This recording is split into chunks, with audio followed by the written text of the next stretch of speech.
before I fully move on, it actually is really important to me to acknowledge the two little lovebird experiences I had in my life.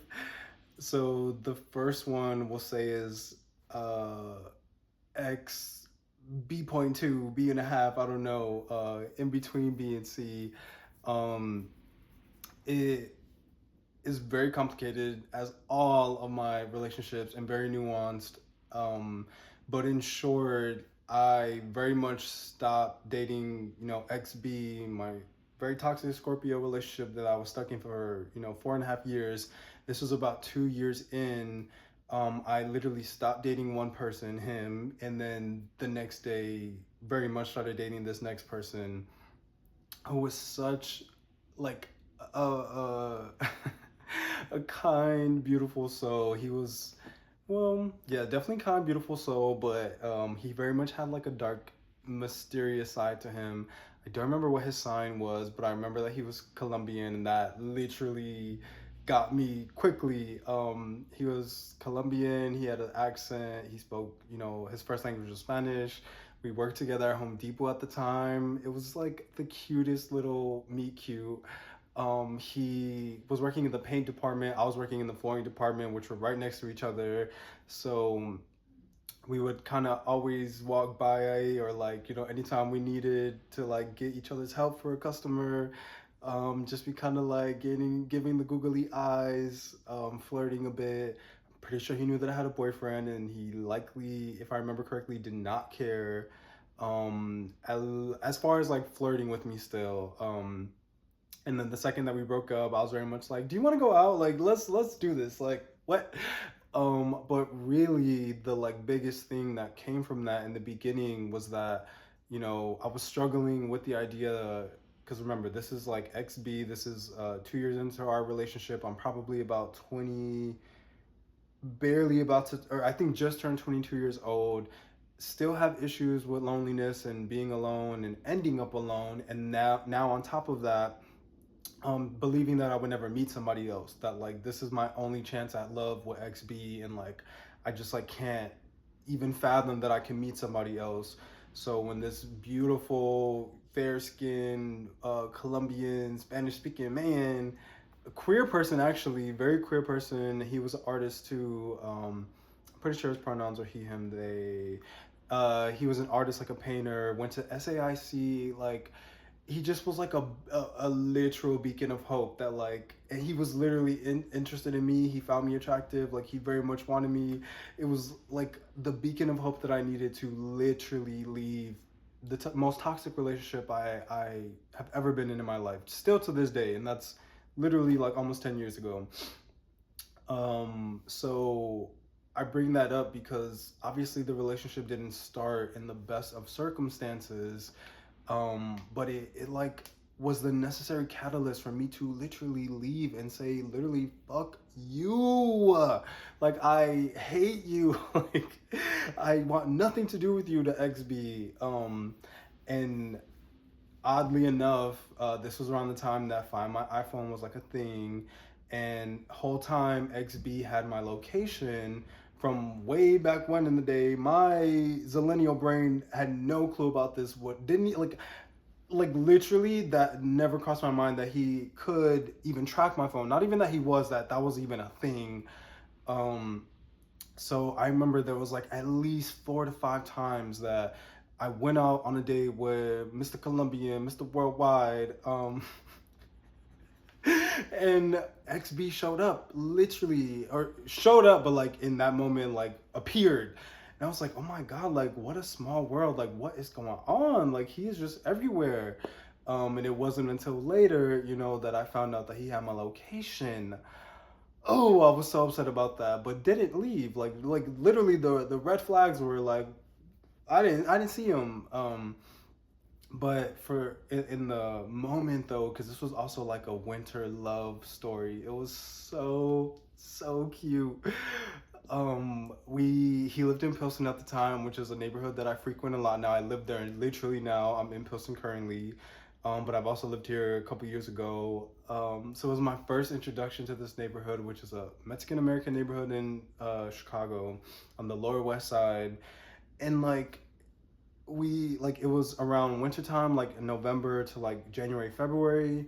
So we were doing a lot of like holiday things together. I think we spent Thanksgiving together. We went out for Thanksgiving. I think we spent Christmas together. It was just so cute. I would spend the night a lot at his place. At the time, I was going to UIC, working at Home Depot. He was going to SAIC in on Michigan Ave in the Loop, and working at Home Depot. So like there was always kind of like a mix. Our schedules and our days were intertwined a bit. Where like if I spent the night, we would head, to school or work together on the Pink Line, and it was so adorable. Like that was like I know I talked about being in love with my XC, and that I do feel like it's truly the first time I experienced that, but there was something just so romantic, like in us dating and being next to each other. It was definitely the first time that I felt like I made sense next to a person.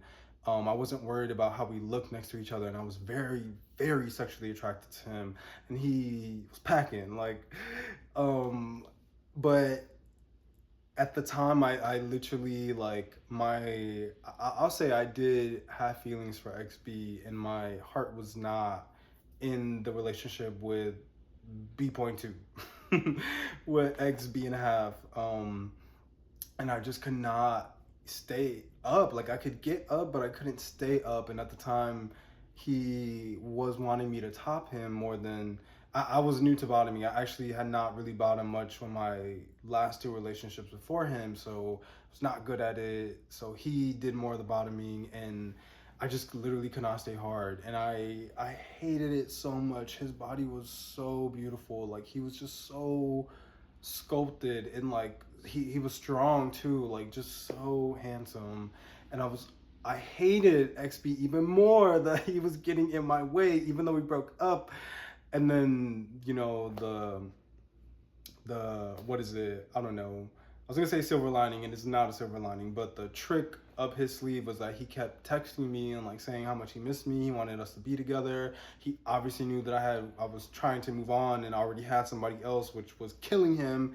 And he kept showing up to all of our dates, and like it was just really getting to me. And then the fact that I couldn't emotionally connect to being XB and a half, 2.2 and a half, just really kind of came to its breaking point where we just kind of amicably ended. I remember that conversation still like very profoundly. Like it was so somber. We were in the car together, and it was just like I don't think this is gonna work out. On his end, he was literally kept telling me stuff too that like, artists and painters specifically, they don't end up usually like in a marriage. They have commitment issues. They cheat on all their partners. I'm like, what are you trying to tell me? Like first of all, I am already trying to convince myself that I have feelings for you, and it's not just like pure sexual attraction. This is not helpful. And then my ex is in my phone in my ear telling me how much he wants to get back together and that things are going to change, he's going to be different, yada yada yada.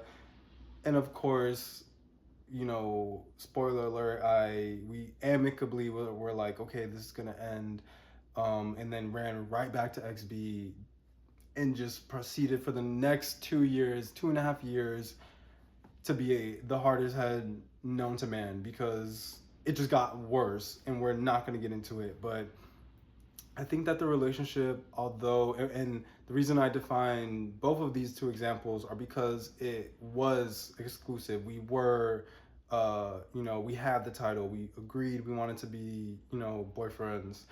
And it just, like I said, gave me the confidence that, like, I am desired. Like, I will find somebody else. Like, fuck my exes, and like I don't need that anymore, although it took me another 2.5 years to like really stand on that. So after that, and actually in between XC, so now we got a X negative C, there was another 2 to 3 month long relationship. This is like around 26 years old, so like my Colombian knight in shining armor happened when I was around 22 years old. Went back to XB the Scorpio until about 25 years old, and then going in, I was like a year, almost maybe more than that, a full year single.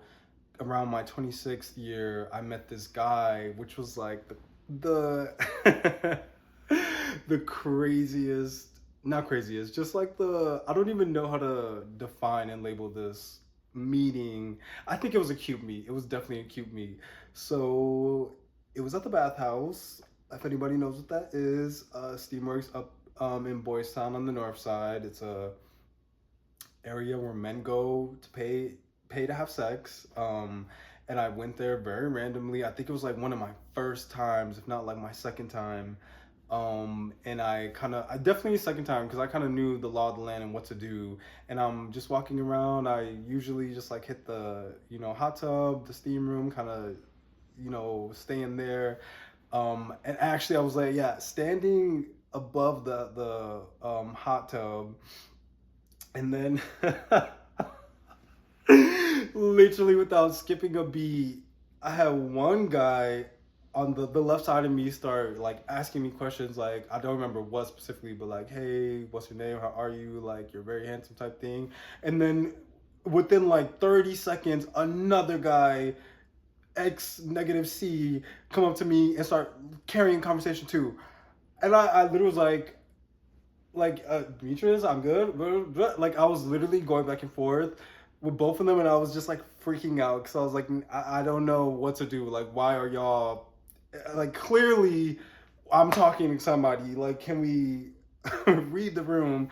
And I don't know how we got into the hot tub, the jacuzzi, but we made it in there. And I feel like I may have walked in there. I was like, you know what? I need to get out of here. Like, I need to go in there and like get away. And they both either followed me or we just all went together. I don't know. But then they proceeded to literally fight over me. Like, like please, humble brag. I wish I could be making that up, but I'm literally not. Like they were going back and forth, both trying to like get me to go back to one of the rooms, or get my number. And the one that the one that I liked was definitely, he was a lot larger than me, like definitely a few inches taller and like beefcake, like just handsome, tall, dark, and handsome. And then the other guy, he was also black, but more average body type, tall too, taller than me, but more like, he had more of a like librarian look to him. He wasn't like stocky gym bro like the other one. So I was really having a hard time. And then I remember I literally had to just like leave because I was like, you know what, I gotta go. Y'all have fun with each other. Like let's end this here. And so I remember I went to the second floor. A few minutes passed by. Mr. Librarian came up and found me and was just like very persistent, very much like trying to have a conversation. He was being so nice. Like he was just being so polite, and like he had really beautiful eyes. Like his eyes definitely really like caught my attention. When I was talking to him, mind you, we're literally in this hallway, dark, dimly lit, butt ass naked, having a polite conversation. And I was just like, and then he just really kept trying to like, well, I really want to like mess around. I want to do something. And I was like, we cannot. Like, I've found out too much. I know too much. How about I get your number and we just like hang out outside of here? Like, it's not that I don't want to have sex with you. I just think that it should not be here. So fast forward to, I finally got out of that situation. I went down to like, I was like, I'm going. Like, I don't need any action tonight. Like, it's time to go. I ran into Mr. Beefcake, and he literally was like persistent on getting my number too. And I was like, what the fuck is going on? Like, I just must look good today. 26-year-old Demetrius look good. And I don't know how it came out, but I literally knew to ask him his age, and it literally came out that he was 19 years old. And I was like, yeah, no, sorry. Like that is way too young. Like, And I think Mr. Librarian was like maybe a year older or younger. But yeah, Mr. Beefcake was too young for me, so I was like, I would love to, but no, dog, you are not. It's not gonna happen. So after that, I went on a few dates with Mr. Librarian, and it actually went really well. I think we had really great conversations. We had a lot of chemistry. He was vegan, which was kind of like the first time that was like circulating my world. I was already thinking about doing that, so I kind of saw him coming around as like confirmation that that's something that I would really be interested in, and I did follow through on that. Um, there were some things like that I didn't like, which I didn't know what to do with. I felt like very healed at that time though, and very kind in my own character that like it was just like nice for the most part interactions. Um, and then I noticed that I was having some issues with his body. It was just like he was a little fluffier than I preferred, and very much my Virgo brain is like, I'm gonna nip this in the bud now because like it's not that I don't want to end up with somebody, that's fluffier or not, or um, what's the word, thick boned. It's just that like I'm looking for somebody that's like very physically active because that's something that I would like to maintain, and I am doing that for my partner. It's not just for me or vanity or anything. It's to look good for my partner, and it's not that he looked bad or anything. It was just like it was something that I noticed that I had like some biases coming up with his weight, um, and I think the sex was not as enjoyable as I remember. If I'm remembering correctly, I don't think that I enjoyed it much. But really, it was his like attitude that started to become a problem. He was a Sagittarius, and I feel like that very much. Not to make everything about astrology, but I think we started to like diverge and butt heads a bit because he was very strong-headed, strong-minded, and quick with the mouth. And it's like not necessarily that I am as well, but once I get to that point, it's like, yeah, I don't give a fuck anymore, which is pretty much how I'll end that story because um, there was like a point where I don't remember what I did, but I know that I did something wrong, we'll say.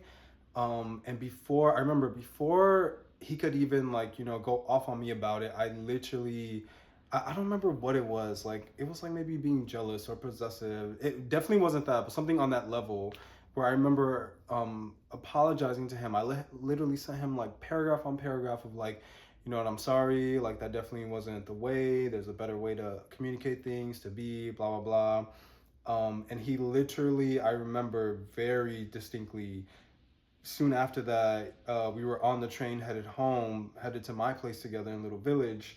And he literally berated me and yelled at me on the train platform for like a hot 10, 20 minutes. And it was like the first time in a long time that I felt like I was in trouble. Like he was literally my father yelling at me. And I just literally kind of looked at him and took it. And I was just like, noted. Like I don't know why, but at the time I really like swallowed that and was just like, I guess I deserve that. But it really didn't sit right with me because I had already owned up to my, wrong, or to whatever, however I made him feel. I don't remember what it was. So that was kind of like, red flag number one. I think it was actually two. There was something else. I don't remember what, but or the order, but I know there was a conversation too where we were talking about his family and his sister and how he was mad at her, is mad at her, and like still like wanting to talk to her child, his like niece and whatnot. And I think I just like tried to advocate and like play devil's advocate for his sister. Like, well, maybe did you think about this or that? And he like literally like blew the fuck up, flipping tables type shit, metaphorically, figuratively, and was like so upset that I would even like try to defend his sister, who I didn't know and I barely knew him. And I was like, that's strike number two, because I was literally trying to be helpful and be nice, and I didn't snap at him. At the time, I very much was like, nice to meet you. Let's be nice, be healed, because of all my other relationship trauma and the negative character effects that it brought out in me. Um, but I remember, and to this day, like I cannot believe that I ended things this way, but it makes a lot of sense of given my character. I remember it was like the morning on our way out of the door, me having to go to school. This is like grad program too, my master's program, and he's going home. And I just like very strongly did not want him in my fucking presence. Like I was like tired of his shit. I was looking at him like I have these issues with you. Like I don't know what to fucking do. Like, and I literally said something along the lines of I tried to be very like low key, like, you know what, I think if you want to just like call an Uber, that's fine. Like I'm just gonna like, hang back and I'll catch the bus on my own, it's fine. He was like, no, like I'll come with you. I was like, no, like it's really fine, like, just like call your Uber or whatever. He was like, no, I really like want to spend the day with you. And I was like, can you just leave? And actually, it probably was like, can you just fucking leave? It was very like straight, cut to the point, aggressive. And he was like, oh, and he literally left and never came back. And we never talked after that. Like, so that was fucking hilarious. Looking back on it, I definitely regretted it. A few months after, because I was just like, again, that's not how I want to handle things. Like, I wish we could have like I wish I could have told him that I was like overstimulated and just like wanted to be alone. Um, and also, if we weren't going to work out, to just like, amicably do so, just like I had done before. There's something that I knew that I was capable of, but like, I don't think I was ever even overstimulated at that point. And like, I think just all of my trauma, all of my baggage was really piling up, where it's like I'm not gonna get stuck again with somebody that I don't feel like I'm completely aligned with or that I like. And then number two, I also don't want to keep acting out like that. I have to, push you away or do something negative for you to go away. Like I was really, I, I felt like at the time healed and like I had did the work. So the fact that I kind of had that oops moment where I was just like, can you just like fuck off? Like, and he actually did and stayed away. um it was like I just needed like a break from him, from that moment, and to like kind of get back on track with where I felt like my healing journey was going. And then like I said, I had just started my grad program, so like I didn't have time for this bullshit to be with somebody that I wasn't fully happy and comfortable with. So although those relationships were not long term, and those are very quick summarizes of them, they definitely taught me a lot. And I really wish that, like, I mean, I have no regrets, but like moving into XC, then that was a long term relationship that I was like now for the first time in love with somebody. I think that that helped me decipher that that person was that person for me. I think that I still just, from all of the past examples I've given, I just was not completely healed in where I needed to be. And my old ways, when things stopped working, just jumped back out. And I really kept them at bay for a very long time. And I think even with my last relationship experiences with the man and the woman, it's like that was me handling things the way that I was meant to, like, and appropriately, and I would say in a healthy way. Like I didn't revert back to old ways or try to do something, means that the connection was severed. It was very much more, and there's still always, room for improvement, but for the most part, it was very much like, this is not for me. And I'm glad that there are many examples of that throughout my career, my relationship career, romantic relationship. So yeah, I wanted to acknowledge those small but mighty experiences as well, as teaching me a lot about myself, and confirming again what it is that I want, what it is that I don't, what I'm looking for, and who I am. That is the most important one. They helped confirm who Demetrius is, and I am eternally grateful for that.